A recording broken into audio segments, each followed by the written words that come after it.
This lab is designed to assist the student in the study of muscle tissue and nerve tissue.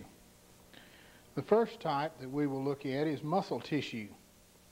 It makes up 40 to 50% of the total body weight and is composed of elongated cells called fibers. There are a couple of terms that we want to look at that are specially used in talking about muscle tissue. These terms specially used with muscle tissue include the term fiber. We use the term fiber rather than the word cell because these cells are long, elongated cells that are fiber-like in appearance because of their length. The term sarcolemma refers to the cell membrane of a muscle fiber. Sarco, you'll see in other reference referring to muscles. Sarcoplasm refers to the cytoplasm of muscle cells. So the term fiber refers to a muscle cell, sarcolemma to the cell membrane, and sarcoplasm to the cytoplasm of a muscle cell. The primary functions associated with muscle tissue is movement, maintenance of posture, and the production of heat. But of these three functions, movement is probably the most important and the most obvious of these functions. All muscle tissue has certain characteristics in common. These characteristics of muscle fibers include excitability. This refers to the ability to receive and respond to stimuli. Contractility, which is the ability to contract or shorten. Extensibility, the ability to stretch. And elasticity.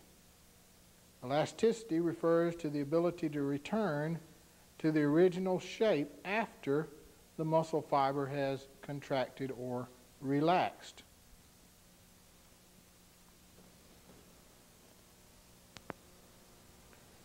There are three types of muscle tissue. These types of muscle tissue can be identified by various anatomical characteristics. These types of muscle tissue include smooth muscle, skeletal muscle tissue, and cardiac muscle tissue. The first type of muscle tissue that we will look at is skeletal muscle tissue. It is characterized by cross markings on the fibers called striations. These will be anatomically visible. These skeletal muscle fibers are controlled using the conscious part of your brain, therefore they are under voluntary control. We say that in shape, skeletal muscle fibers are cylindrical, and because each muscle fiber contains many nuclei, we say that these skeletal muscle fibers are multinucleated. Of course, the primary location of skeletal muscle tissue is in the skeletal muscles. Let's look at skeletal muscle tissue now under the microscope. This is skeletal muscle under the microscope. You are responsible for being able to identify skeletal muscle in cross-section or in longitudinal section. All of this that you see is in longitudinal section. We have a fiber that is about as wide as from the pointer here to here. This is one fiber in width, and then it extends all the way virtually from top to bottom of the screen. Along the way you see several different nuclei that are along the edge of the cell membrane. This is a nucleus here. You have another one across the street right there, and so on all the way up. So this is multinucleated. You can also see cross markings that go from side to side right here. These very fine markings are the striations, and you can see them all up and down these fibers. Very faint, but they are visible. So this is the longitudinal view of skeletal muscle tissue. Now you are also responsible for identifying skeletal muscle tissue in cross-section. This will be on the same slide, so all you have to really do is move the slide over. Usually along an edge you can get some pretty good views of the skeletal muscle in cross-section.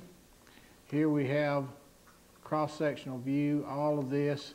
This is a cell. Here's another cell in cross-section.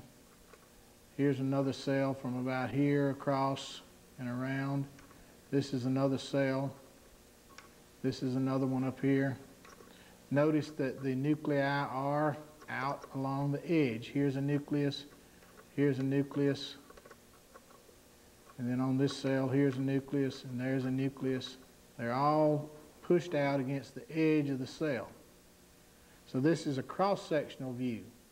This down here is longitudinal also.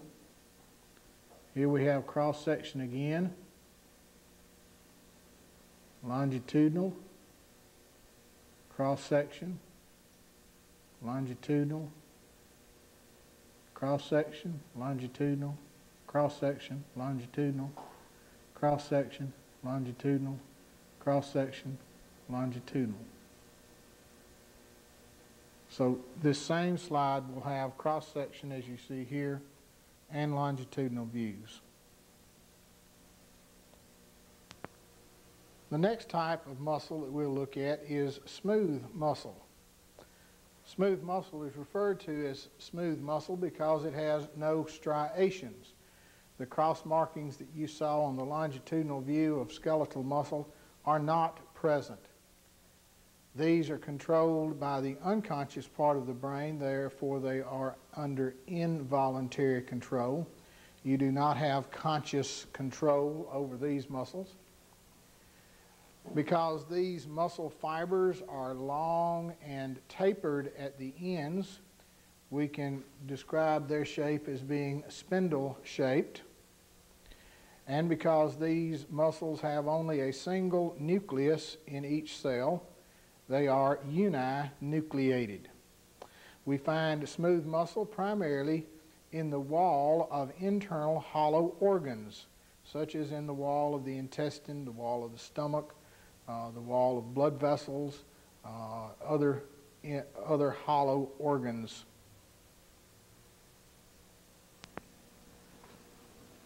On scanning power, we're going to look at smooth muscle fibers that have been teased apart, separated, so that you can see the individual fibers. This is scanning. I'm going to go up to low power here. We can see these fibers a little bit better, how they are, we might say, spindle-shaped, long and skinny and tapered, pointed at the ends, in other words.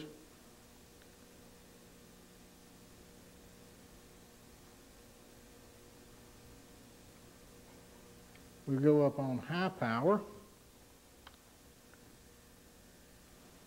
and we'll be able to see the nucleus here, very large centrally located nucleus, and then the fiber that tapers to almost a point right out here and also tapers to a point here.